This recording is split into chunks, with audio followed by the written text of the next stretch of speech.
merci à tous d'être présents. Donc, moi, je m'appelle Myriam Cross. Je travaille pour OpenIG, c'est la plateforme régionale d'information géographique en Occitanie. Et je m'occupe aussi de la co-animation de l'ART Occitanie. Donc, si vous ne savez pas ce que c'est, dans quelques minutes, vous allez comprendre de quoi il s'agit.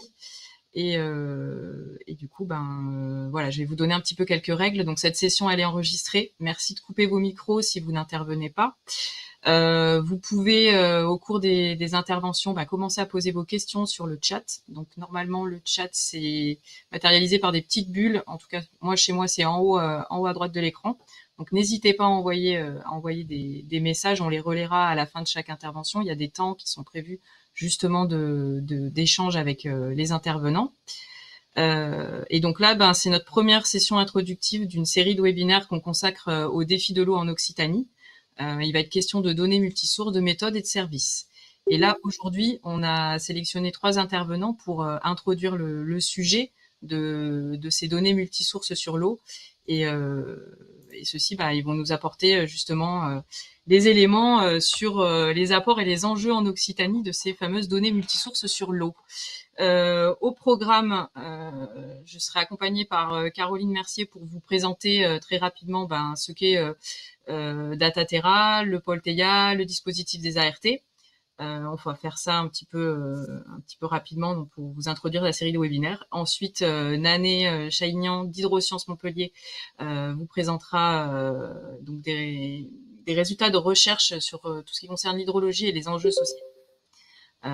Ensuite, Régis Ingouf de la région Occitanie fera un focus sur les enjeux de la gestion de l'eau dans notre région.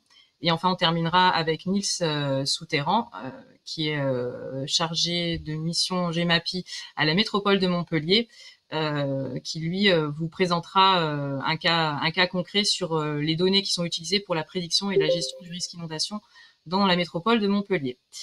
Écoute, Caroline, si tu veux commencer pour présenter rapidement Dataterra, c'est à toi. Merci.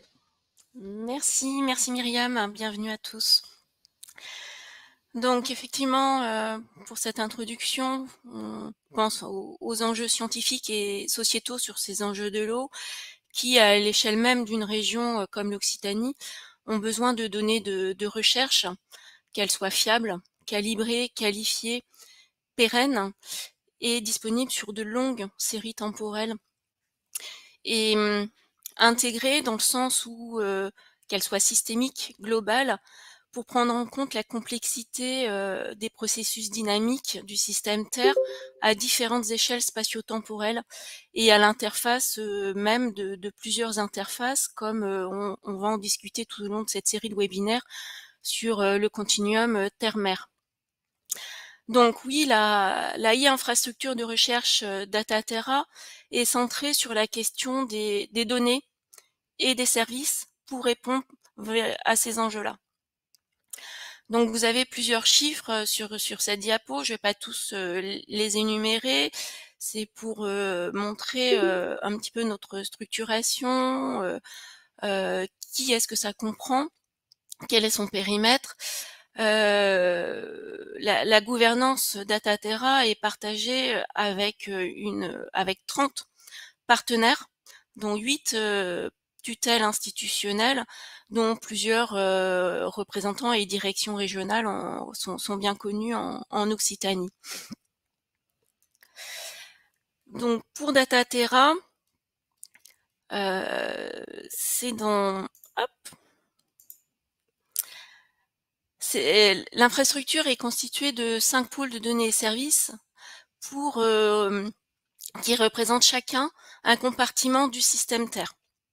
Donc vous avez la biodiversité avec le pôle, un pôle de données et services, à chaque fois je traduis par pôle tout simplement, avec le PNDB, surface continentale avec le pôle TEIA, la thématique de l'atmosphère avec le pôle Aéris, format Terre pour la Terre solide et l'océan pour le pôle Odatis. Toutes les thématiques affichées ici, que ce soit dans ces cercles ou aux interfaces entre pôles. C'est une liste non exhaustive, mais sont issus de données ouvertes et multisources. Multisources dans le sens où elles sont à partir d'instruments de terrain. On dit mesure in situ. À partir d'observations satellites ou à partir de données de modélisation et de simulation. Avec cette... je suis désolée, ça marche pas. Voilà, j'avais rajouté en fond d'écran qui a un service transverse parce que vous imaginez que la coordination et l'articulation à cette échelle-là demandent plusieurs groupes de travail transverses et dispositifs. Avec un exemple ici, le dispositif Dynamis pour l'accès à des images satellites de très haute résolution. Donc, Dataterra permet de gérer le cycle complet de la donnée, de toutes ces données multisources et ouvertes, pour produire, manipuler, traiter, partager, réutiliser et combiner les données. Tout ça s'appuie sur des services à la fois pour les producteurs de données, que ce soit pour l'hébergement tout simplement de leur jeu de données, pour la pérennisation, pour l'identification même des auteurs, et des services également tournés vers les utilisateurs. C'est une offre de service qui répond à des capacités par exemple, de calcul de gros volumes de données, de traitement, de stockage et d'archivage, avec des services logiciels, des outils thématiques, des librairies parfois très spécifiques pour traiter des jeux de données très particuliers, dans des formats qu'on tend à uniformiser, bien sûr, pour que tous ces jeux soient interopérables et répondant à des standards. Donc, on reprend ici sur cette diapo le cycle de la donnée qui sont gérés dans les pôles via les centres de données et services, qui sont au nombre de 27 dans l'IR. Avec l'appui d'un entrepôt de données longue traîne rattaché au centre de référence thématique dans Recherche DataGouv. Et parmi d'autres services offerts à cette communauté utilisatrice, il y a une offre pour la formation et l'information, que ce soit des formations techniques spécifiques, on parle de standardisation, on parle d'accès aux données, ou alors sur des use cases, des cas d'utilisation spécifiques interdisciplinaires, et également pour laisser la main à Myriam, sur les animations en région dans le cadre des ART, des animations régionales thématiques. Oui, merci Caroline. Donc, finalement, qu'est-ce que c'est qu'une animation régionale thématique? Donc, ce dispositif de Dataterra, c'est un regroupement de structures publiques et privées qui ont pour intérêt en fait de favoriser la collecte, le traitement et l'interprétation des données environnementales pour l'action publique dans une région spécifique. Donc en fait, c'est des dispositifs qui servent d'interface entre les chercheurs qui œuvrent dans les différents pôles de données qui vous ont été présentés, et puis ce qu'on appelle de manière générale la société, en fait, finalement, que ce soit des acteurs privés comme des bureaux d'études ou des collectivités. L'ART a pour vocation de faciliter l'échange, en fait, finalement, entre les producteurs de données ou de services en lien avec la télédétection, l'imagerie spatiale, et finalement des utilisateurs de données en région. Donc actuellement, il y a une dizaine d'ART en France métropolitaine. Je veux bien que tu passes rapidement à la diapo suivante, s'il te plaît. Et du coup, là, ces ART, elles ont pour objectif à la fois de mailler le territoire pour créer ces fameux lieux d'échange, animer les échanges et aussi diffuser des informations et services pour répondre aux besoins des utilisateurs. Donc on a un certain nombre d'actions Ce webinaire, en fait, finalement, aujourd'hui, c'est une des actions qu'on met en œuvre dans notre ART. Je veux bien que tu passes à la diapo suivante, s'il te plaît. Donc ces actions, on retrouve un petit peu les actions qui ont été présentées aussi par Caroline précédemment. Il s'agit d'informer, de partager et de former autour de produits qui ont un intérêt régional. Donc là, par exemple, on a un certain nombre d'ateliers qui ont été organisés, de webinaires qui ont été organisés, et c'était à chaque fois l'occasion de présenter des produits qui peuvent être directement utilisés par les acteurs du territoire. Donc là, on vous a mis 2 exemples, notamment sur les cartes de prédiction des propriétés des sols en logoprécision. Mais il n'y a pas que ça, évidemment. Je veux bien que tu passes à la diapo suivante. Donc là, voilà, on vous met un petit exemple de ce qu'on fait dans le cadre de l'ART Occitanie. On existe depuis 2017 et on assure une co-animation, donc nous OpenIG avec le CEREMA, et on s'associe avec les différents labos qui œuvrent au sein des pôles de données. Et donc là, on a un programme d'ateliers de webinaires auquel vous participez avec ces webinaires sur l'apport de la télédétection pour la gestion intégrée de l'eau en Occitanie, qui associe donc le pôle TEIA et le pôle Audatis.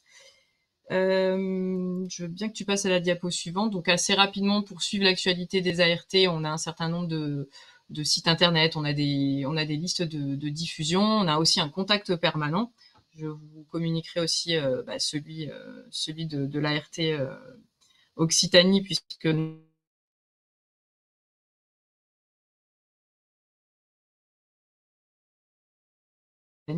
et puis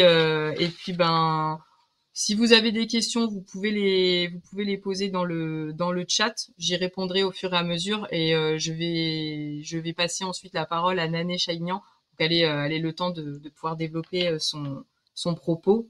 Donc bonjour à tous et merci aux organisateurs de m'avoir confié cette lourde tâche de séance d'introduction.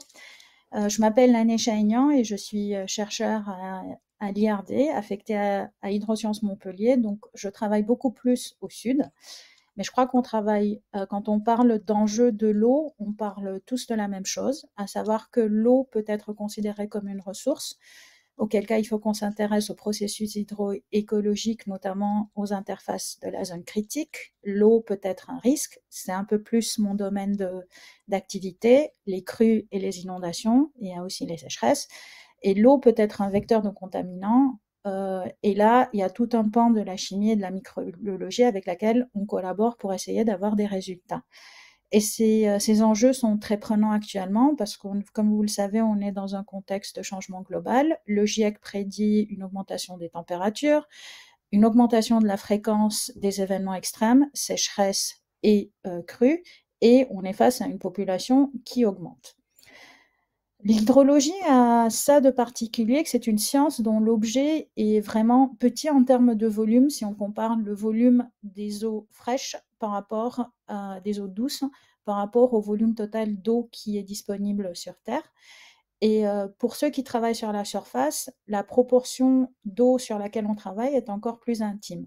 Mais à l'instar d'autres disciplines, on a aussi des questions auxquelles on n'a pas trouvé de réponse. Et il y a eu une initiative en 2019 communautaire pour essayer d'identifier 23 questions auxquelles la communauté n'a toujours pas trouvé de réponse.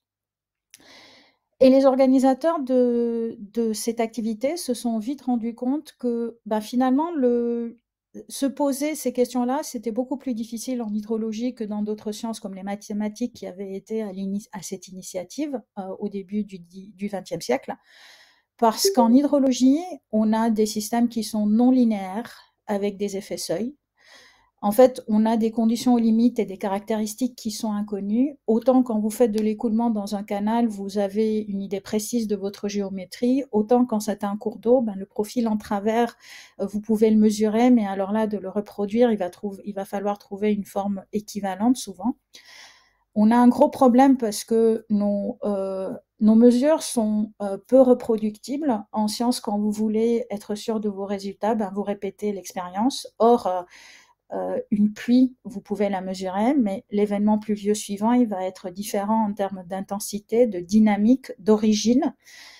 et du fait, donc on a un problème de reproductibilité et on a une grande variabilité spatio-temporelle, ce qui fait que souvent, à cause de tout ça, nos problèmes sont mal posés par rapport à des problèmes mathématiques. Et puis, on a un problème d'observation. Une partie du cycle de l'eau se fait sous terre avec des observations qui ne sont pas directes. Quand on mesure des débits, souvent on passe par des mesures de vitesse ou de hauteur, donc on ne mesure pas vraiment le débit des cours d'eau des fois. Et en fait, on a un problème d'échelle parce qu'on peut mesurer quelque chose à une échelle, à l'échelle d'une colonne de sol, par exemple, si on s'intéresse à des propriétés hydrodynamiques, mais quand il s'agit de les appliquer à l'échelle d'un champ ou à l'échelle d'un bassin versant, ou encore à faire des conclusions pour des décideurs qui travaillent à une échelle de décision plus importante, c'est pas toujours évident. Et donc, ils ont regroupé ces questions en thématiques. Donc, il y a des questions qui sont sur le pourquoi, il y a des questions qui sont sur le comment, et il y a des questions qui sont sur le quoi. Et en fait, ils se sont rendus compte que les deux pôles de la variabilité temporelle et de la variabilité spatiale étaient toujours très importants. On n'a toujours pas de réponse aux extrêmes, donc on peut essayer jusqu'à maintenant, on essayait de voir quel allait être, par exemple, l'impact du changement climatique sur nos systèmes. Maintenant, on essaye de savoir comment ces modifications se font. Nos modèles, on n'a toujours pas de modèle universel. Je suis désolée pour ceux qui sont à la recherche de ces modèles, et on n'a toujours pas suffisamment de données. Ce qui change, en fait, c'est qu'on fait de plus en plus appel à la technologie. Donc, la technologie, c'est quelque chose qui vient de l'extérieur et qui alimente la communauté. Je vais essayer de vous donner des exemples un peu plus tard. Et on essaye d'interagir beaucoup plus avec la société. Ça veut dire qu'on essaye de tenir plus compte des enjeux sociétaux, mais on essaye de travailler aussi beaucoup plus avec la société pour produire des résultats de la science et des données. Je ne vais pas vous parler de télédétection parce que vous allez avoir beaucoup plus des spécialistes qui vont en parler tout au cours de cette série de webinaires. Moi, j'ai pris 2 exemples de mesures de pluie qui sont assez récentes et que je trouve assez rigolotes. Ce que vous avez à gauche, donc à gauche de mon écran, je crois que c'est aussi à gauche de votre écran, c'est des chercheurs qui ont essayé de reconstituer les intensités de pluie et la variabilité spatiale de cette intensité en se servant des capteurs sur des essuie-glaces. Donc, il y a des capteurs connectés qui font que vos essuie-glaces peuvent se mettre en route automatiquement quand vous avez de la pluie. Ils ont essayé de récupérer ces signaux et derrière de reconstruire la dynamique, l'intensité de la pluie. Et ils l'ont comparé à des mesures réelles et finalement, ils arrivent à trouver des choses assez intéressantes, sachant que vous avez un plateau parce que au-delà d'une certaine valeur, vos essuie-glaces vont garder la même fréquence.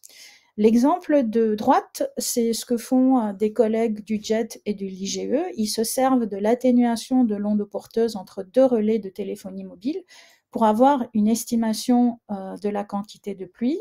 Et c'est une technique qui marche relativement bien, notamment dans des pays africains où souvent il n'y a pas de radar disponible. Et cette technique a été intégrée dans un système d'alerte aux crues qui a été déployé à Bamako. Donc la pluie, c'est vraiment le pilote de notre système pour nous hydrologues, mais on a aussi besoin d'avoir des données sur les hauteurs, les vitesses et les débits. Et là, je vous montre 2 exemples. Donc celui de gauche vient d'Australie, celui de droite vient de la ville de Jakarta, où finalement la société a été mise à contribution, pardon.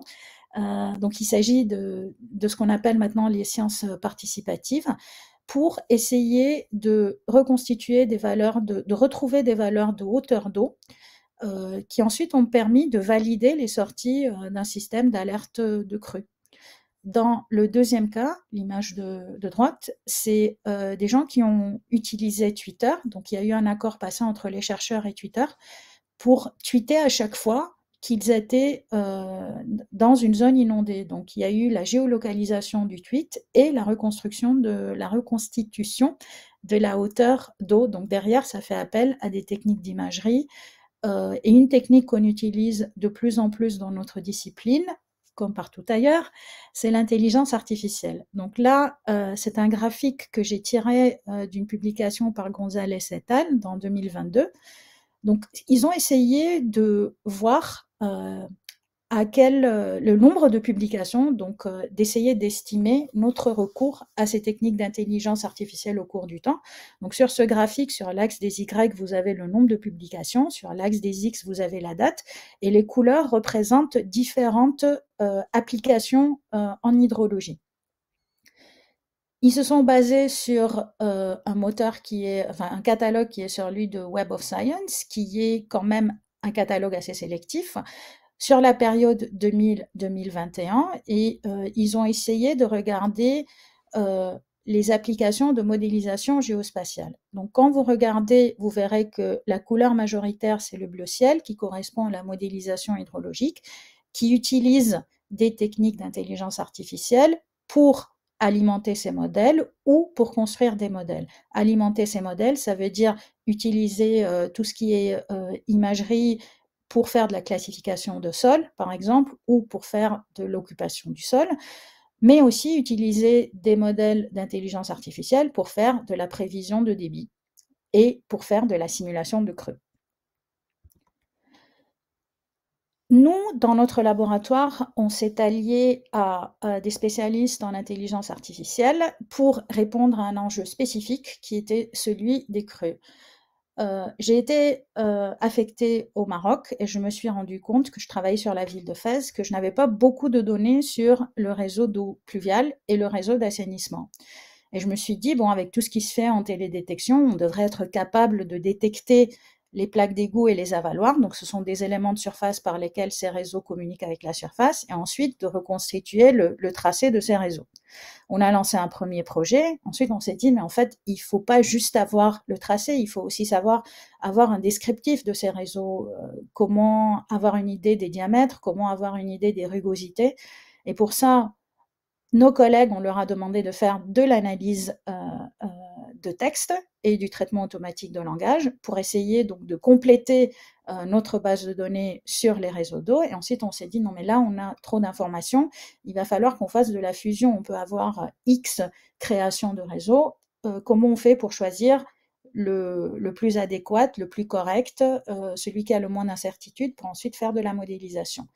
Et dans ce cadre-là, on a 2 projets qui sont actuellement en cours, qui s'appellent Croquis et Star Wars, où on essaye d'utiliser de la donnée multisource dans le sens de différentes origines et de différents formats. Donc on va utiliser de l'imagerie, ça peut être de l'imagerie à très haute résolution spatiale télédétectée ou des orthophotos. On va utiliser des cartes analogues qui sont scannées sous format PDF, on va utiliser des systèmes d'information géographique et des vidéos pour extraire de la connaissance et de la donnée. Et pour qu'on puisse faire communiquer tout ça et faire de la fusion, il a été décidé d'utiliser des graphes. Donc à chaque fois, on essaye de produire un graphe et ensuite, donc Omar Targhi, qui travaille sur ce sujet dans le cadre de sa thèse, va devoir faire de la fusion, donc fusionner toutes ces informations-là pour avoir un graphe complet tirant profit de ces différents supports. Mais quand vous avez différents supports, vous devez obliger de définir des termes et des concepts. Moi, j'en ai jamais eu besoin quand je travaillais avec des spécialistes de mon domaine. À partir du moment où vous devez travailler avec d'autres, il va falloir leur définir et leur décrire ce que c'est qu'un regard, ce que c'est qu'une conduite, comment les deux sont connectés. Et donc, il va falloir créer une ontologie.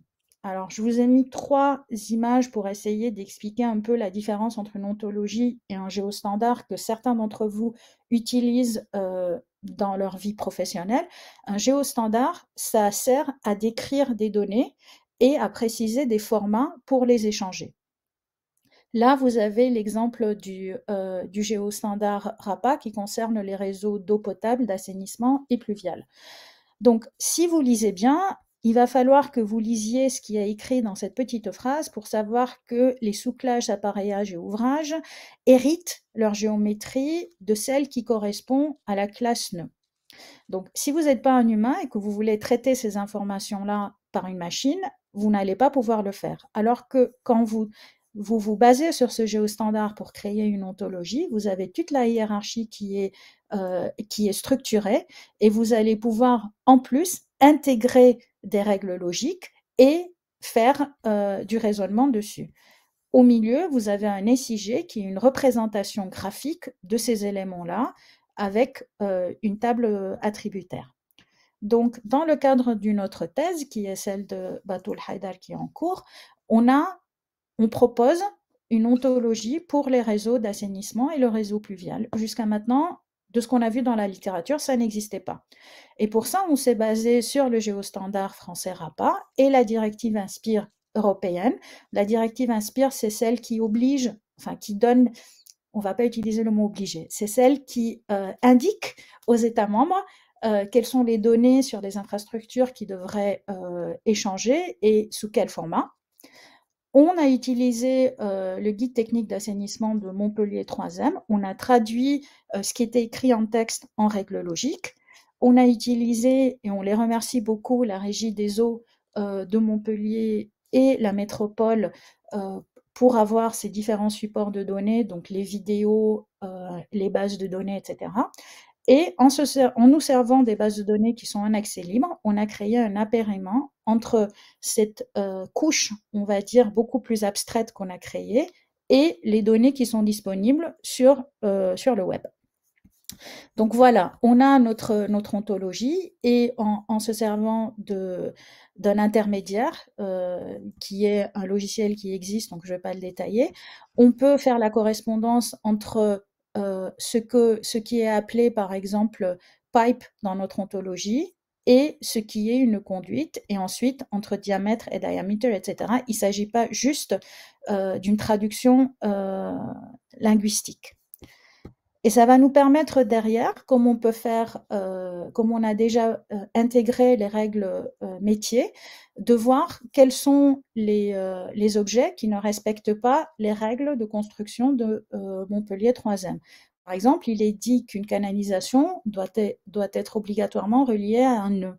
Or, quand on fait une requête, on lui demande de nous donner des canalisations qui sont liées à aucun nœud.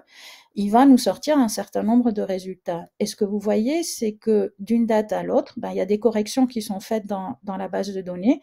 Donc, le petit point jaune, je ne sais pas si vous le voyez bien, que vous avez en haut à gauche, il a disparu dans la deuxième base de données.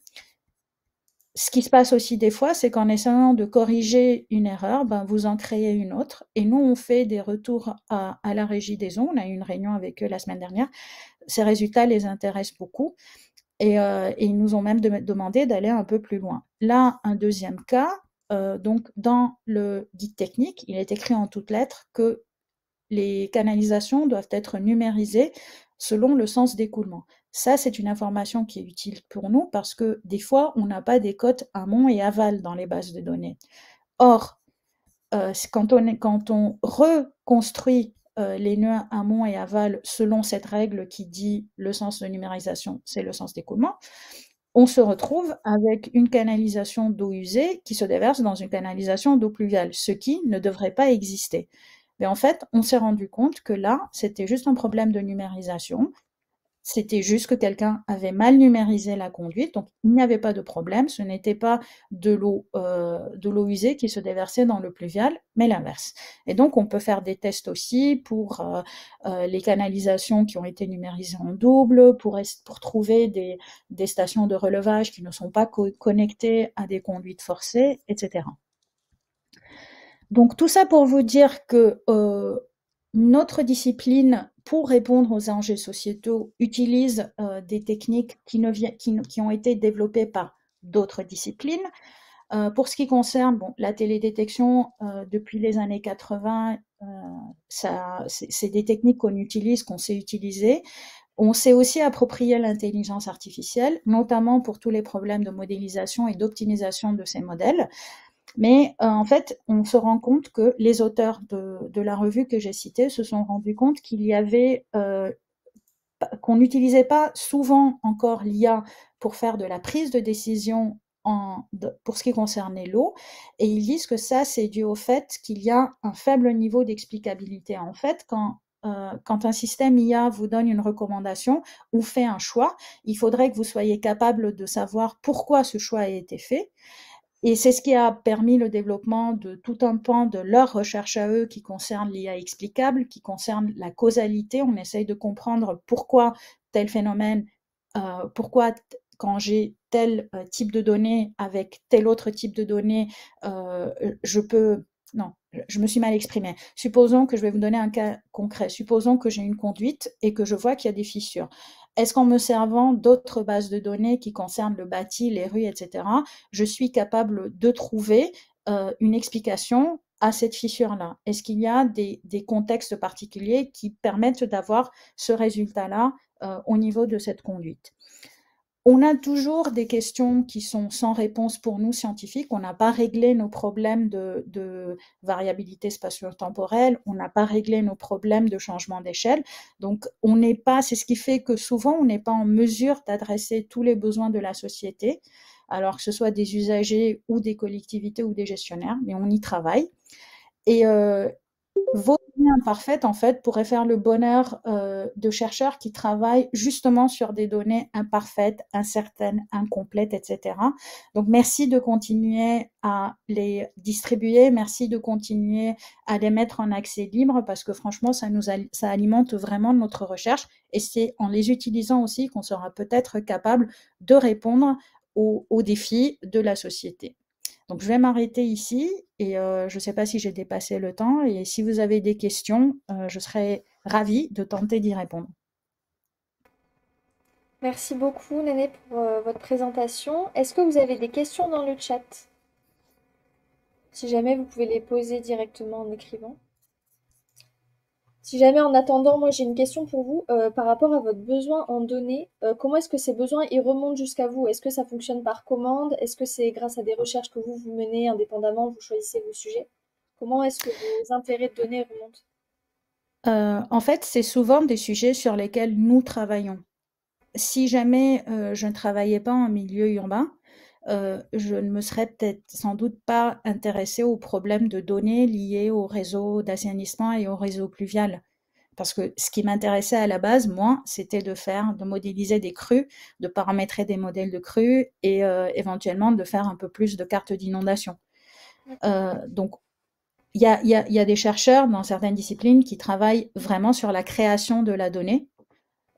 Moi, c'est pas ce que je fais, mais je travaille maintenant avec des spécialistes qui tordent un peu le cou à des données qui ne sont pas dans un niveau estimé satisfaisant par certains producteurs de données, mais qui parlent quand même beaucoup. D'accord. Merci beaucoup. Est-ce qu'on a d'autres questions? Oui, si certains d'entre vous ont des questions, bon, après il reste toujours la possibilité de les poser dans le chat. Moi, j'en avais une, vu que j'en vois pas encore arriver, donc je vais en profiter sur la problématique en fait de qualifier des données qui sont aussi hétérogènes. Le problème du multisource, on l'a bien compris, c'est que on sait pas trop ce qu'on va récupérer. On sait pas trop aussi, finalement, on va peut-être avoir beaucoup de données à un endroit et rien du tout à un autre. On va avoir des données aussi sur une certaine période et puis après, quand il n'y a pas de données, est-ce que c'est qu'il n'y a pas de problème ou est-ce que c'est juste que les personnes finalement ne communiquent plus sur ça? Enfin, comment en gros vous comblez les trous? Alors, il y a différentes techniques pour combler les trous. Jusqu'à fort longtemps, on a utilisé plutôt des méthodes statistiques. Maintenant, on commence aussi à utiliser des méthodes de machine learning et des réseaux de neurones. Nous, ce qu'on avait fait dans un travail précédent, c'est qu'on avait utilisé les GNN, donc les Graph Neural Network, pour essayer de tirer profit, pour essayer de voir si le fait d'avoir quelque chose, si la topologie du réseau allait être traduite et allait nous permettre de mieux combler des données manquantes. Le problème de la donnée, comme vous le dites, c'est que ça s'interrompt. Alors, notamment pour les données historiques. Je ne suis pas certaine de savoir pourquoi ça s'interrompt. Des fois, c'est juste que les financements manquent en fait et que les gens ne la produisent plus. Nous, ce qu'on essaye de faire, c'est de quantifier les sources. Ça veut dire si c'est une source officielle, on va lui donner un poids plus important que si c'est une source, par exemple, si c'est un tweet. D'accord. D'accord. Oui, vous affectez un poids. Je vois qu'il y a une question de Sébastien Pinel du CFREM, pardon. Question informatique. On se croirait dans le Trivial Poursuite. Y a-t-il une différence entre modèle, donc un MCD, un modèle de base de données, et ontologie et géostandard? Oui. Oui. Alors, moi, je suis pas informaticien, donc je vais vous répondre avec mes mots en espérant que vous trouviez ça suffisant. Dans un géostandard, vous n'avez pas du tout toute la partie règle logique qui va vous permettre de faire du raisonnement. Et dans un modèle de données, de ce que je sais, déjà vos données peuvent ne pas être spatialisées, donc ça peut être le côté géo peut ne pas exister. Et je ne sais pas dans quelle mesure vous avez des normes pour l'exportation et la transmission de vos données. Et en fait, D'accord. le Oui. fait d'avoir moi, je visualise ça comme l'ontologie comme étant quelque chose à 3 couches. Donc, en bas, j'ai les données, j'ai ma base de données, j'ai cet intermédiaire qui me permet de faire l'appareillement, et au-dessus, j'ai quelque chose qui est vraiment plus abstrait. Donc, nous, on a utilisé, pour ceux que ça intéresse, un modèle d'ontologie qui s'appelle Dolce, et le fait d'avoir cette couche-là, ça va nous permettre de connecter notre ontologie à des ontologies d'autres domaines. Par exemple, pour le moment, nous n'avons pas de capteur dans ces réseaux, mais supposons qu'on mette un capteur pour mesurer de la hauteur d'eau, on va pouvoir relier ce capteur à une ontologie de capteurs qui va être faite, je vais dire n'importe quoi, par OSCAR, par exemple, l'infrastructure de recherche OSCAR, et ça va nous permettre d'utiliser leur définition, déjà de ne pas reproduire le travail et de connecter ces ontologies-là ensemble. Ok, merci. Je propose qu'on passe la parole maintenant à Régis Singouf de la région. Bon, bonjour à tous. Du coup, moi, je vais revenir sur des éléments peut-être un peu plus généraux sur les enjeux de l'eau en Occitanie. Et donc, ça a été évoqué précédemment sur les aspects risques. Il y a celui du risque de pénurie, du risque lié à la sécheresse, qui est particulièrement prégnant ces derniers temps. Alors, ça ne veut pas dire qu'on n'a pas non plus de problématiques ou de risques inondation, vous les connaissez également. Mais c'était pour reprendre un petit peu tout ça et vous donner quelques éléments aussi de la stratégie qui est développée par la région, mais pas seule en fait. C'est une stratégie que je vois qu'il y a Violaine par exemple qui est là du département du Gard. En gros, on est beaucoup d'acteurs autour de la table à travailler globalement dans le même sens. Alors, pour revenir quand même sur un point important, c'est que on a à peu près 1,6 milliard de mètres cubes d'eau qui sont prélevés chaque année sur notre région, qui se répartissent de façon relativement équilibrée entre l'agriculture, ça dépend des besoins en eau, donc de la météo d'une année à l'autre, mais on a 40% environ pour l'agriculture, 40% pour l'eau potable et 20% pour l'industrie. Donc en l'occurrence, sur l'industrie, la moitié du volume dont on parle correspond au refroidissement de la centrale nucléaire de Golfech. On a un tissu industriel qui est relativement peu développé sur la région. Donc, si on reprend les éléments précédents, finalement, l'eau que l'on utilise, elle est essentiellement dévolue aux besoins de l'agriculture, en irrigation, et puis l'eau potable, dans lequel on aura l'eau potable pour les habitants permanents et puis l'eau potable pour les touristes. Donc, ça renvoie directement aux deux grands piliers économiques de la région, qui sont l'agriculture, l'agroalimentaire et le tourisme. Donc ça, c'est pour vous montrer vraiment le poids, enfin l'importance de travailler sur le sujet eau. Donc on a ce qu'on appelle des biens communs, c'est le vocable couramment utilisé pour parler des ressources en eau et des milieux aquatiques, mais avec des pressions qui sont fortes, à la fois sur des aspects qualitatifs, puisqu'on n'atteint pas le bon état des masses d'eau qui est fixé par la directive européenne cadre sur l'eau de 2000.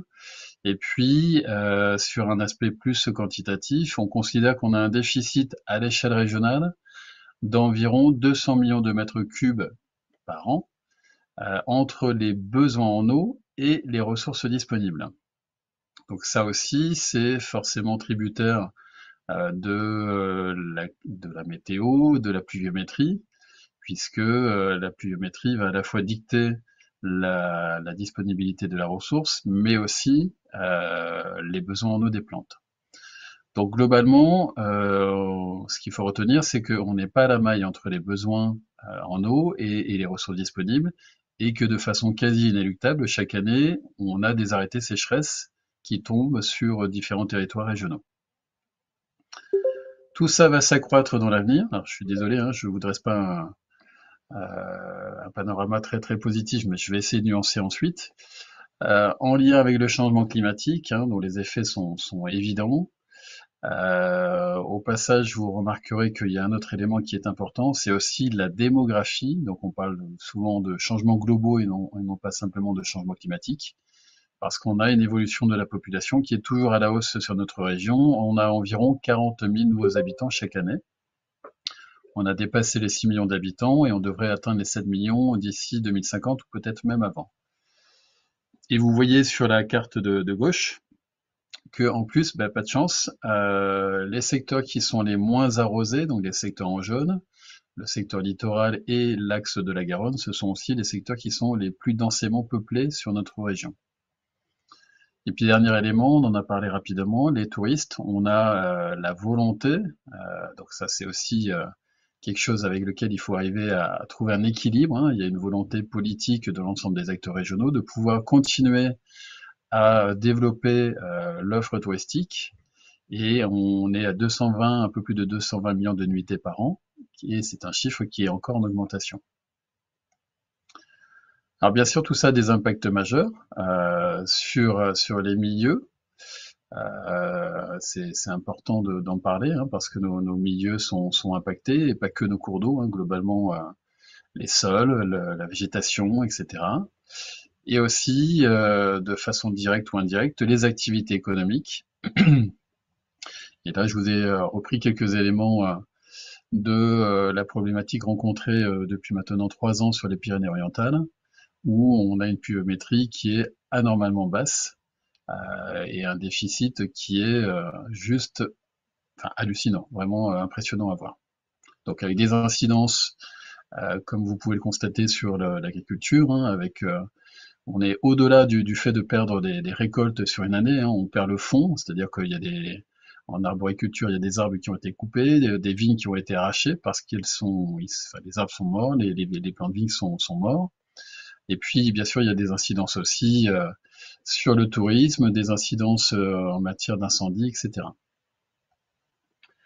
Alors, pour essayer d'apporter quelques éléments quand même d'espoir dans tout ça, c'est qu'on a un certain nombre d'atouts, d'opportunités à renforcer sur notre territoire régional. Le premier étant qu'on a des milieux aquatiques qui sont extrêmement variés, présents sur l'ensemble du territoire régional. Quand on parle de milieux aquatiques, on peut penser aux lagunes du littoral, mais on peut aussi penser aux torrents de montagne, aux tourbières de montagne, aux cours d'eau, aux zones humides, etc. On a également des infrastructures faites par la main de l'homme, des infrastructures hydrauliques qui peuvent être anciennes pour certaines d'entre elles. On peut penser au pont du Gard, au canal du Midi, ou beaucoup plus récentes. Et en particulier, on a les ouvrages qui ont été faits après-guerre par l'État et qui ont été concédés, par exemple à BRL sur la partie littorale de la région Occitanie, ou qui ont été concédés à ce qui s'appelait précédemment la CACG, donc Rivéo du Sud-Ouest, sur le piémont pyrénéen. Il y a aussi des ressources qui sont pas encore exploitées, donc qui peuvent offrir des opportunités, des ressources souterraines profondes par exemple, Et puis, il y a tout un pan aussi de ressources non conventionnelles auxquelles on s'intéresse de plus en plus, avec notamment la réutilisation d'eau usée traitée. Et enfin, ne pas oublier que derrière tout ça, il y a aussi un grand nombre d'acteurs. Je vous l'indiquais, hein, on travaille tous dans le même sens, que ce soit les départements, les régions, les syndicats, syndicats de gestion, donc syndicats de rivières, de nappes, l'État, les agences de l'eau, les universités, les laboratoires de recherche et les industriels, sachant que sur la région Occitanie, on a la chance d'avoir un pôle, le pôle Aquavalais, qui regroupe un certain nombre de filières, d'entreprises de la filière eau. Et puis on a aussi un pouvoir de frappe assez important au niveau des laboratoires de recherche, avec le centre UNESCO, etc. Alors la région Occitanie, on va se faire un petit peu de pub, hein, on est aussi un acteur bien présent dans la gestion de l'eau. On l'est, pour faire rapidement sur cette slide-là, on l'est avec un accompagnement technique et financier. Mais on l'est surtout en tant qu'acteur opérationnel au travers de ce que l'on appelle le réseau hydraulique régional.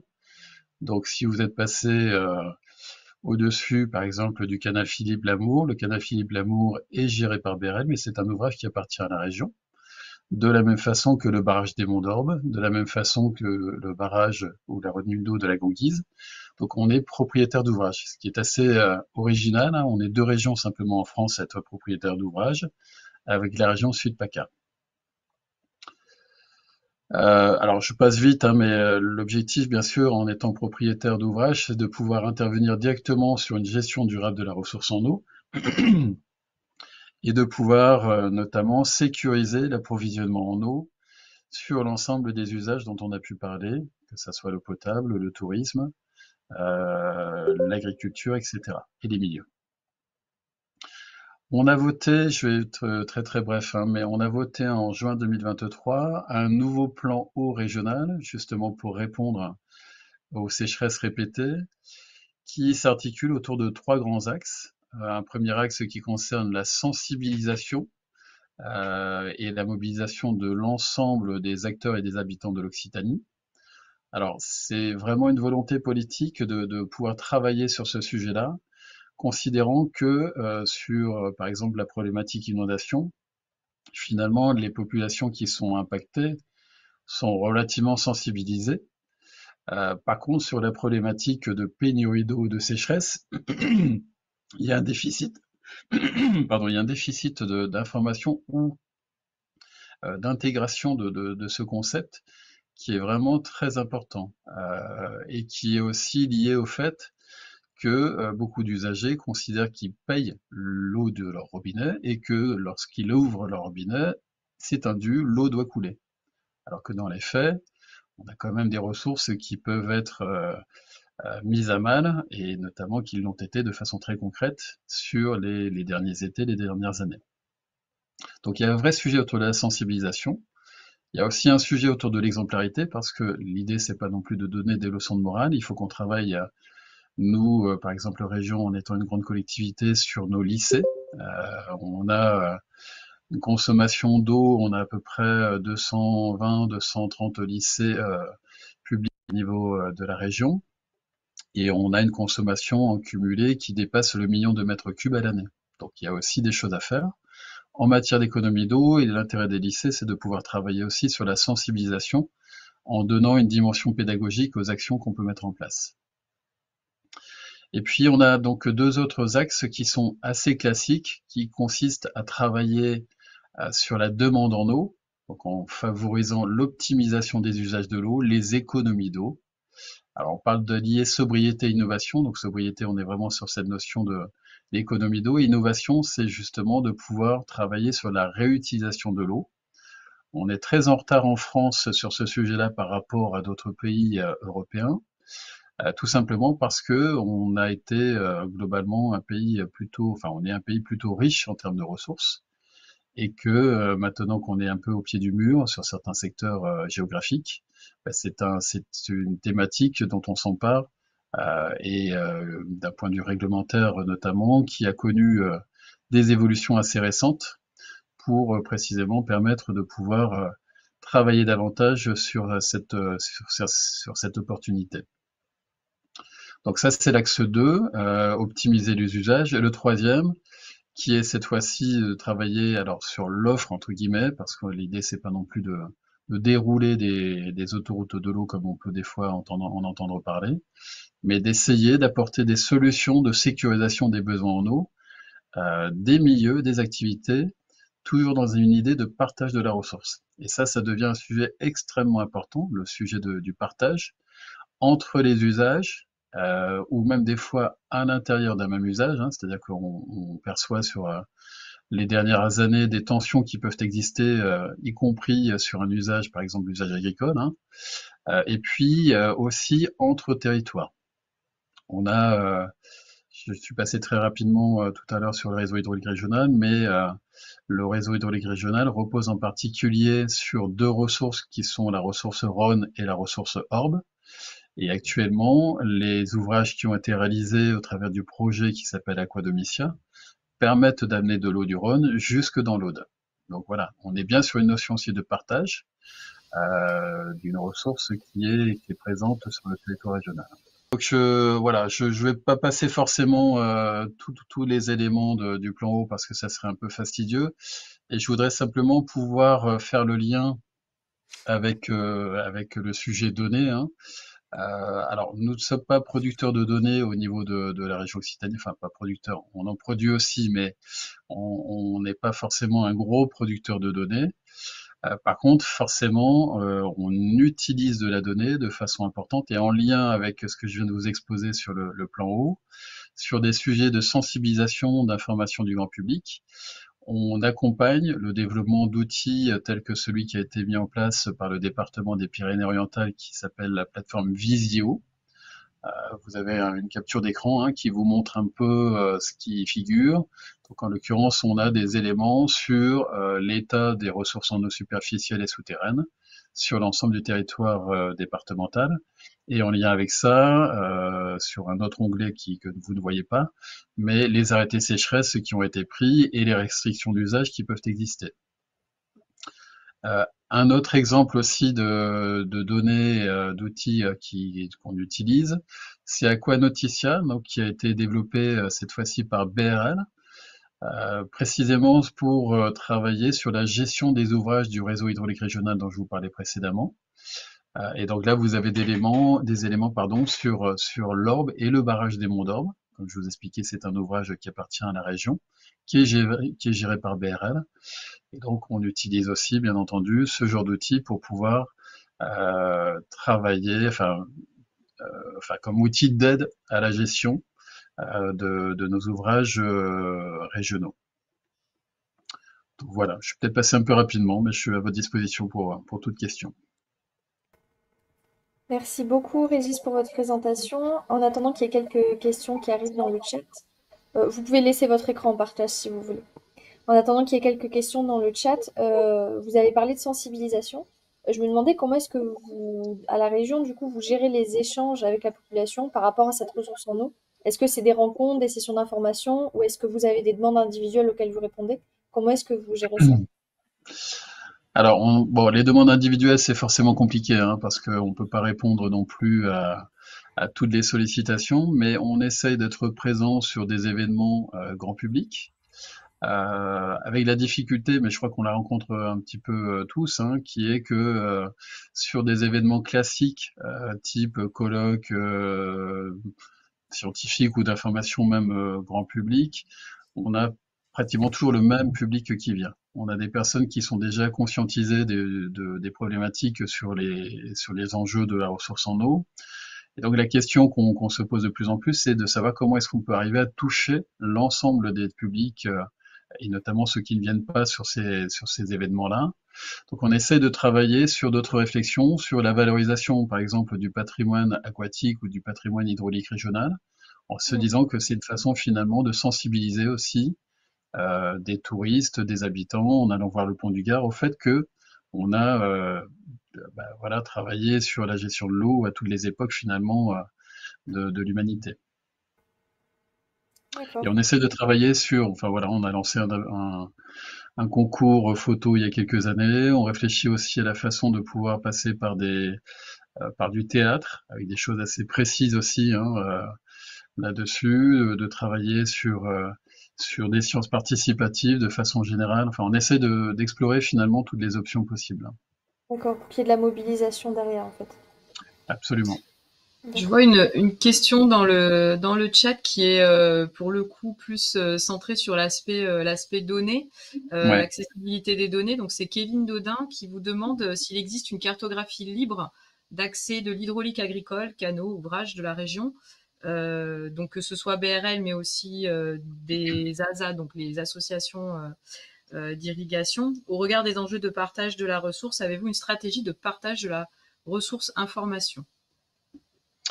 Alors moi, je vais pas vous mentir, hein, je suis vraiment sur l'aspect ressources en eau, donc j'aurais du mal à vous donner tous les éléments là-dessus. Ce qui est certain, c'est qu'on a aussi parmi nos collègues Marie Terrier, que peut-être certains d'entre vous connaissent, hein, qui travaille sur la donnée. Donc on travaille vraiment étroitement ensemble. Et l'idée, la volonté de la région, c'est globalement de pouvoir mettre à disposition l'ensemble des informations dont elle dispose. Le sujet des canaux et des ouvrages agricoles d'une façon générale, c'est plutôt au niveau des services de l'État que des éléments peuvent exister. Nous, on a forcément ce qui concerne le réseau hydraulique régional, hein, ça sans souci. Mais sur les autres ouvrages, c'est plutôt au niveau des services de l'État que vous trouverez de l'information. C'est peut-être aussi un sujet qui peut être traité dans le cadre d'OpenIG, puisque bah, la Oui, région est tout à adhérente à fait. OpenIG, donc Exactement. Ouais, c'est un ouais, de tout à fait. nos adhérents majeurs, Ouais, et c'est vrai que régulièrement, il y a des questions sur justement l'accès à ces données qui sont un peu ouais, éparpillées un peu partout. Donc c'est un sujet dont exactement. on pourra aussi discuter avec les services de l'État. Je le note du coup. Merci Kevin Ouais. d'avoir posé cette question. Donc, je passe la main à Niels pour sa présentation. Bonjour à tous. Déjà, je vais me présenter. Donc, je suis Niels Souterrain, je suis ingénieur en prévision et gestion de crise au sein du service GEMAPI de la métropole de Montpellier. Je tiens à remercier les deux présentations précédentes puisque les sujets qui ont été abordés vont rentrer un petit peu en résonance avec la présentation que je vais vous proposer tout de suite.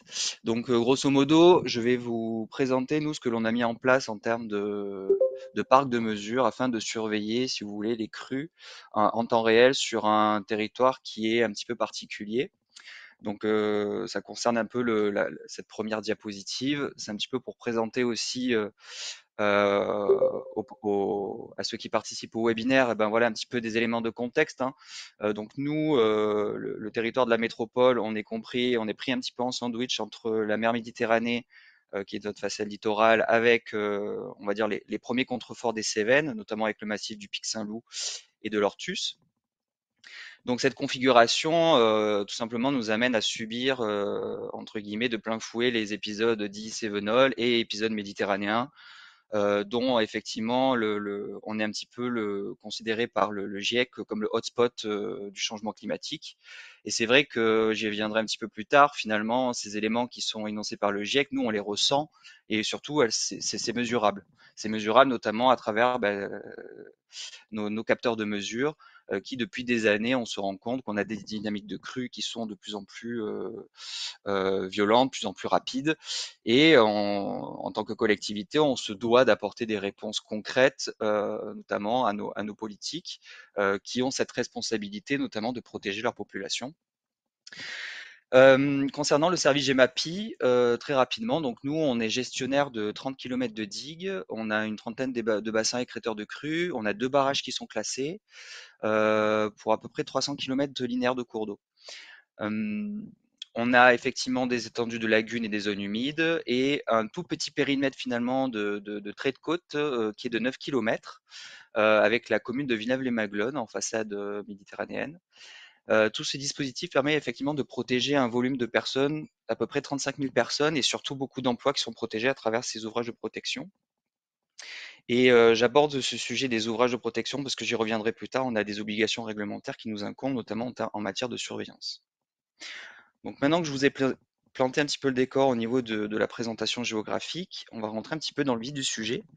Donc il faut savoir que l'État surveille quand même, hein, un certain nombre de kilomètres de réseau de cours d'eau en France, des cours d'eau prioritaires, dont le Lèze, hein, qui traverse la ville de Montpellier, qui est notre fleuve côtier.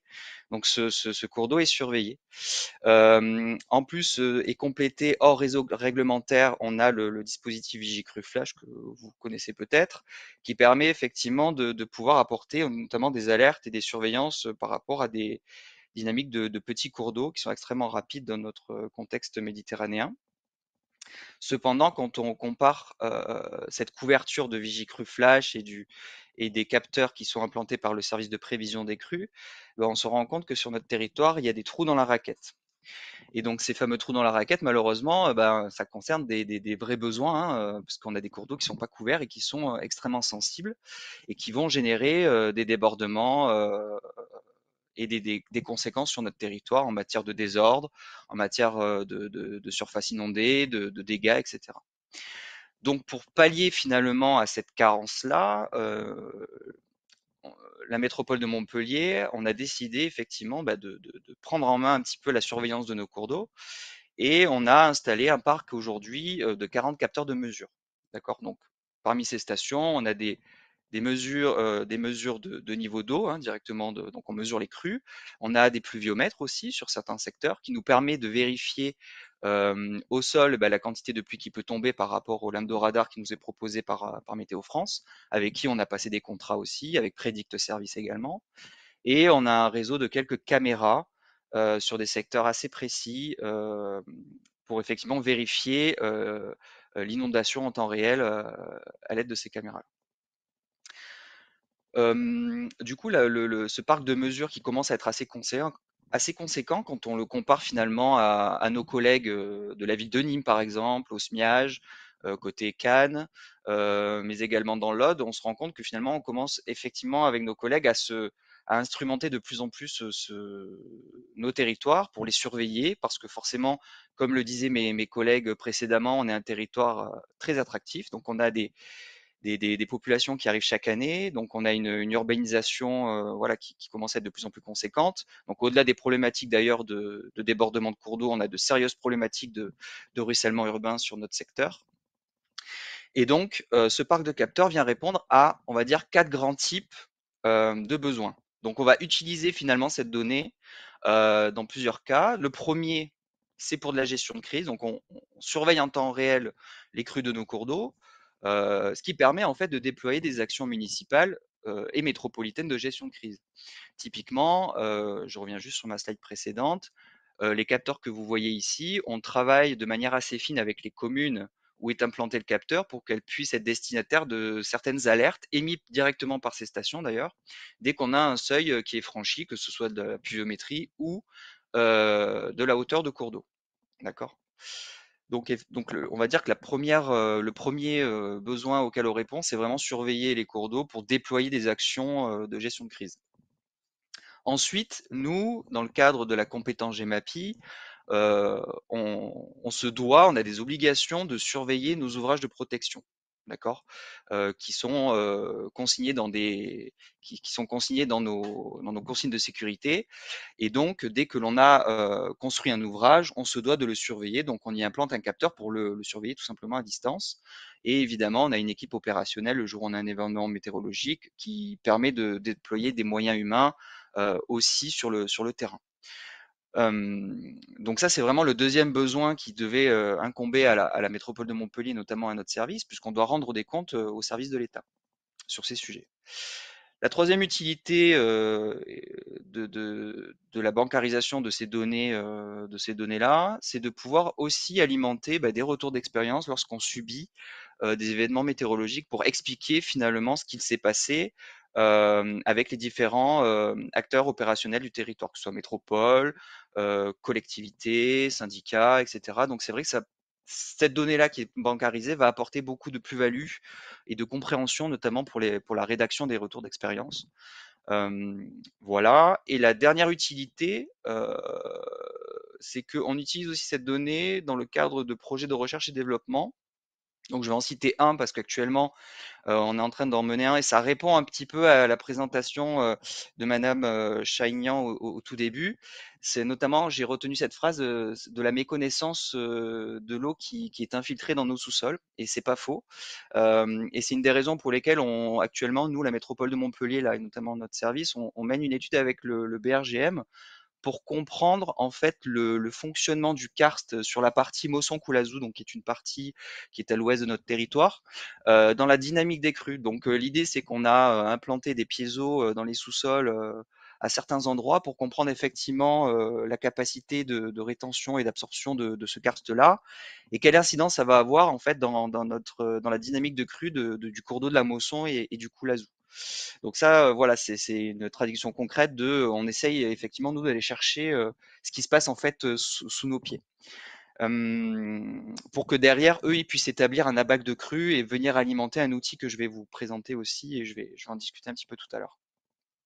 Et évidemment, toute cette donnée qui est bancarisée depuis maintenant des années, hein, d'ailleurs, historiquement, pour la petite information, l'un des premiers capteurs qu'on a installé sur le territoire, c'était pour la Coupe du Monde 98 parce qu'on accueillait des matchs de football dans le stade de la Mosson à Montpellier.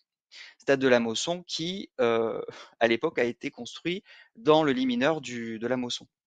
Donc, une des raisons pour lesquelles c'est un enjeu particulièrement sensible, donc il fallait surveiller déjà à l'époque. Voilà, et donc ces données-là, on viennent alimenter aussi des études hydrauliques quand on doit mener, effectivement, faire des modélisations pour engranger la connaissance du risque inondation, ruissellement sur certains secteurs de la métropole. Bon, là, je vous ai fait deux captures écran de photos de systèmes récents d'endiguement, notamment sur la commune de Juvignac, qui a permis de protéger 85 habitations et 215 personnes à peu près. Et ce que peut représenter une crue du Lez, et notamment la crue la plus emblématique de notre territoire, c'est celle de 2014, où il était tombé sur notre territoire à peu près 300 mm de pluie en 24 heures, ce qui a généré une réaction assez violente en fait de la ville de Montpellier des territoires à côté. Concrètement, qu'est-ce qui se passe lorsque on a un événement pluvieux qui vient frapper le territoire et lorsqu'on commence en fait à enregistrer de la donnée en temps réel sur des pas de temps en 5 minutes? Et ben, on a nos capteurs qui vont effectivement nous enregistrer cette donnée-là. On y appose des seuils, donc il y a tout un travail assez fin qui est fait sur le territoire avec des niveaux. Ces niveaux-là, lorsqu'ils sont franchis par la crue, par la montée des eaux, ça va en fait pousser des alertes sur un certain nombre de personnes qui sont destinataires, et ça va en fait pouvoir déployer des actions. Donc en fait, on a une traduction finalement de l'utilisation de cette donnée qui est bancarisée, qui est envoyé et qui va y avoir concrètement des traductions opérationnelles en termes d'action. D'accord. Donc, par exemple, là, on a 3 niveaux. Donc là, je ne sais pas si vous connaissez Montpellier, mais c'est dans le quartier d'Antigone au niveau de l'hôtel de région. C'est un secteur assez sensible et qui est connu pour effectivement permettre aux Lez de déborder sur la voirie, hein. Mais néanmoins, derrière nous, on a des actions à mener de type sécuriser la voirie, évacuer les véhicules qui se trouvent au pied des restaurants.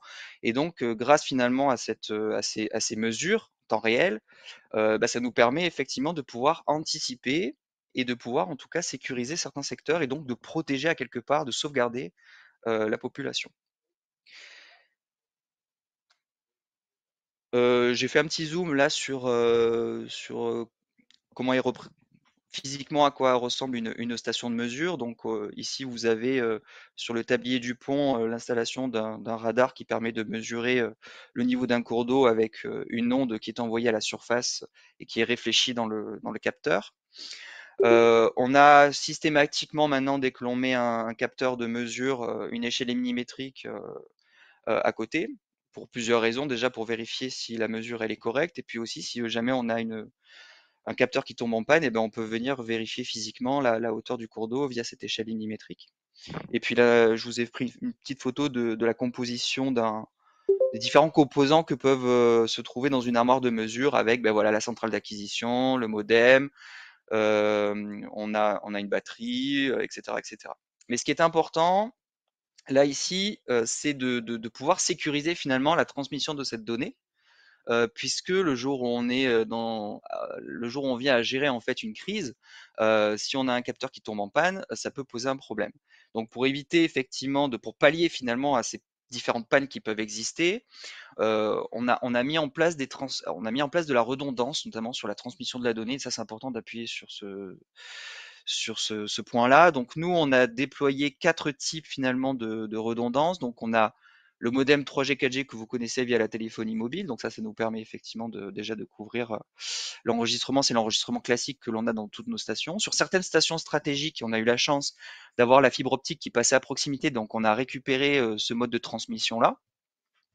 Et enfin, quelque chose qui est assez tendance depuis déjà quelques années, c'est le réseau LoRa, radio basse fréquence. Donc là, nous, côté métropole, on a une couverture, de ce type de réseau qui est, plutôt satisfaisant et après de nombreux tests, effectivement, on s'est rendu compte que ça fonctionnait plutôt très bien.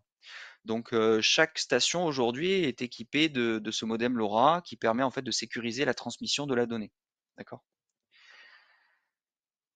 Je ne sais pas si je suis dans les temps, mais il me reste une dernière diapo pour ouvrir un petit peu le sujet et là, ça va effectivement rentrer un petit peu en lien avec ce qui a été présenté, avec, madame Chaignan au tout début.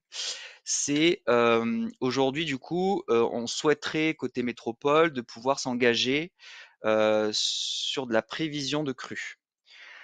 Concrètement, on a, bancarisé depuis des années, cette donnée-là, et donc on souhaite tout comme le fait d'ailleurs le service de prévision de crue sur certains cours d'eau qui sont surveillés, de faire de la prévision, notamment sur nos petits cours d'eau, en y intégrant voilà, un certain nombre de données qui viennent un petit peu de partout, mais principalement d'ailleurs de notre parc de mesure. Et l'objectif, c'est d'utiliser l'intelligence artificielle, notamment à travers le machine learning qui vient en fait entraîner des algorithmes qui permettent voilà, de venir récupérer la donnée, l'analyser, l'entraîner par rapport à tous les événements qui se sont passés et de pouvoir nous proposer une forme de prévision, hein. Je le fais de manière synthétique parce que je ne suis pas du tout un spécialiste de ce domaine-là. Mais l'idée, c'est que voilà, dans le projet Hydria là, qui est actuellement en train d'être mené avec la société Synapse et HSM, voilà, dès l'année prochaine, nous souhaitons effectivement partir un petit peu sur ce projet-là, afin de pouvoir proposer déjà pour nous services GEMAPI, mais aussi pour les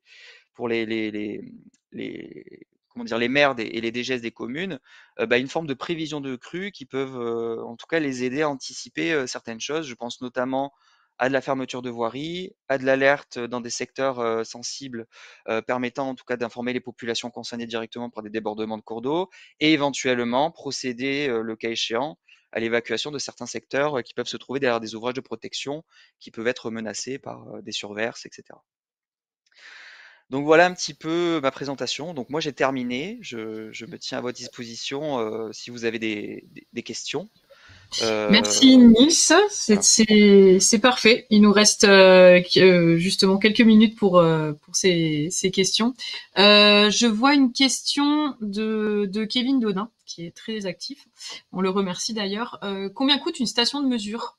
Est-ce que vous avez pensé à combiner votre système sécurisé à des capteurs à moindre coût qui pourraient Ouais. aider à couvrir le territoire, Mhm. plus grande distribution spatiale?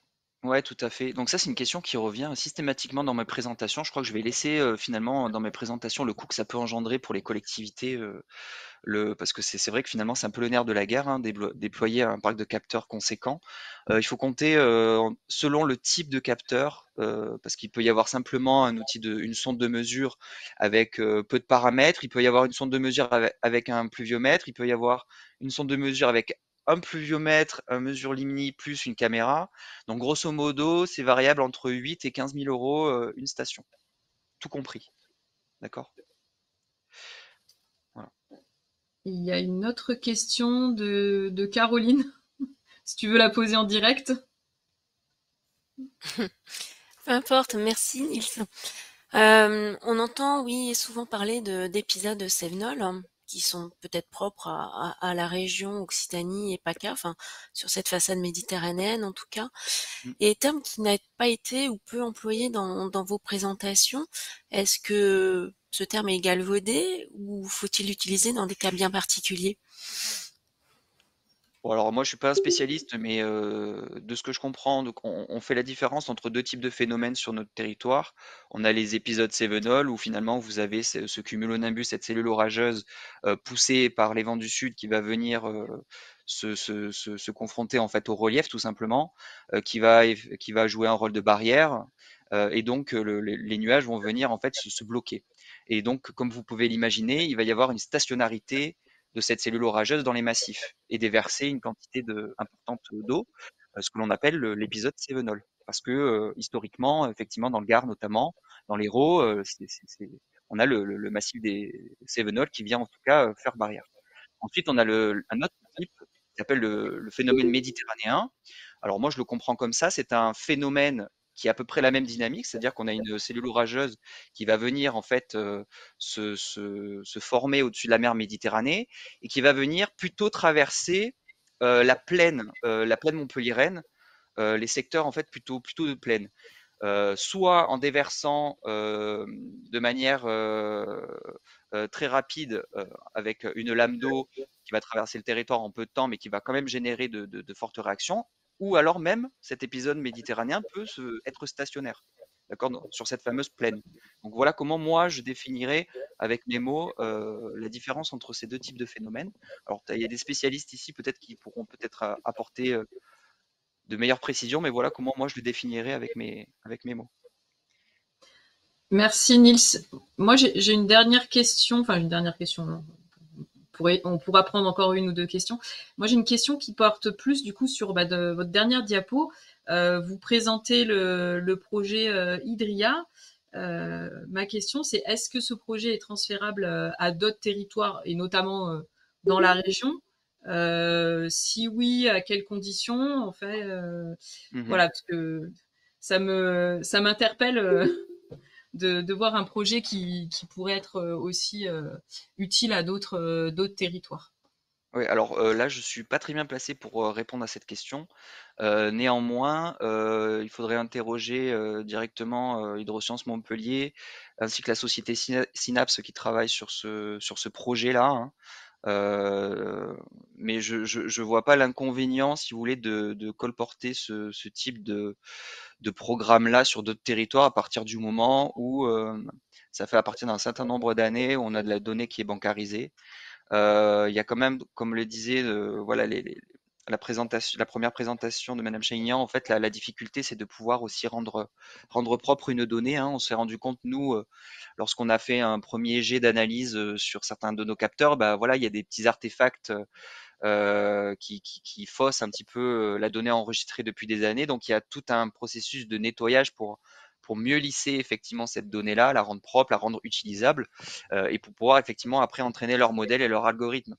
Mais je ne vois pas en fait de difficulté à pouvoir proposer ce type de projet-là sur à peu près tous les territoires. Alors justement, Nananek a levé la main si jamais vous voulez prendre la parole peut-être pour rebondir sur ce qui vient d'être dit. Oui, merci beaucoup. Présentation super intéressante. Et merci de faire de la pub pour mes collègues. Moi, je vais répondre à la question, mais je vais donner un autre éclairage aussi à la question qui a été posée par les capteurs. En fait, il y a le coût du capteur en lui-même, et il y a aussi le coût de la maintenance de ces capteurs. Et il pose problème en milieu urbain. Même pour nous chercheurs, quand on pose nos petits capteurs à nous, c'est le fait que c'est un milieu où il peut y avoir du vandalisme. Quand il y a des crues extrêmes, ça peut être arraché. Donc, il faut surveiller et il faut les maintenir. Et souvent, quand on regarde le prix, c'est bien d'englober le prix total. Alors, après, les gens qui travaillent sur l'analyse de cycle de vie, comme on est dans des villes en transition, vont aussi regarder le coût écologique de ces capteurs. C'est un autre éclairage. Pour ce qui concerne le projet Hydria, qui est un projet super intéressant, bien entendu, il faut savoir qu'il y a un volet concentration de données en temps réel que fait l'entreprise Synapse. Et cette partie-là, elle a déjà été déployée sur la ville de Nîmes, par exemple. C'est le Gard, mais bon, c'est nos voisins. Le problème avec les techniques d'intelligence artificielle, c'est que vous avez une base d'apprentissage. Donc, pour reproduire des choses qui se sont déjà passées et pour prédire à partir de ça, en général, ça marche assez bien. Mais quand vous avez des changements et des situations qui sont nouvelles, pour le moment, on n'est pas tout à fait rassuré par rapport à leur performance. Il nous faut encore un peu plus de recherche, il nous faut encore un peu plus de recul. Certainement que certains de mes collègues informaticiens ne seraient pas d'accord avec ce que je dis, mais si c'est pour reproduire des choses, il y a de l'apprentissage, on peut le faire. Donc, à partir du moment, il faudra quand même réentraîner ces modèles s'il faudra les déployer sur un autre territoire. Donc, se pose la question le problème qui vient d'être soulevé de la bancarisation des données. Mais il y a aussi le fait que, par rapport à un système qui connaît un changement, est-ce que ces méthodes-là vont être suffisantes? Pour moi, c'est un joli complément à ce qui peut être déployé par ailleurs, mais ça ne pourra pas complètement remplacer d'autres chaînes qui existent actuellement. D'accord. Eh ben, je vous remercie pour tous ces compléments et vos réponses aux questions. Il est midi pile. Merci donc à tous les intervenants pour leur présentation. Merci à tous les participants aussi pour leur présence. Merci à Laurette qui affiche du coup la suite du programme, puisque aujourd'hui c'était une session introductive. J'espère que ça vous a plu, que ça vous a intéressé. Et on vous propose du coup de se retrouver pour une prochaine session, donc le mardi 8 octobre, aux mêmes horaires, il me semble. Et donc cette session portera sur la qualité des eaux et les problématiques de pollution des eaux en Occitanie. On parlera un petit peu plus de données qui sont issues de l'imagerie satellite, mais on continuera aussi à s'intéresser à toutes les autres données qui ont pu être présentées, comme ce matin, lors de la présentation. Est-ce que j'ai oublié des choses, Laurette, avant de conclure? À part que toutes les ressources et du coup la rediffusion de la session d'aujourd'hui seront disponibles sur la page de l'ART Occitanie et sur la page dédiée à la série de webinaires. Et que pour vous inscrire aux sessions suivantes, vous pouvez suivre les actus sur la page LinkedIn de l'ART Dataterra. Donc qui est une page toute neuve où on va diffuser à chaque fois les informations et on vous tiendra au courant de la sortie des inscriptions pour les sessions à venir. Bon, et ben parfait. Merci à tous et puis on vous souhaite bon appétit et bon après-midi.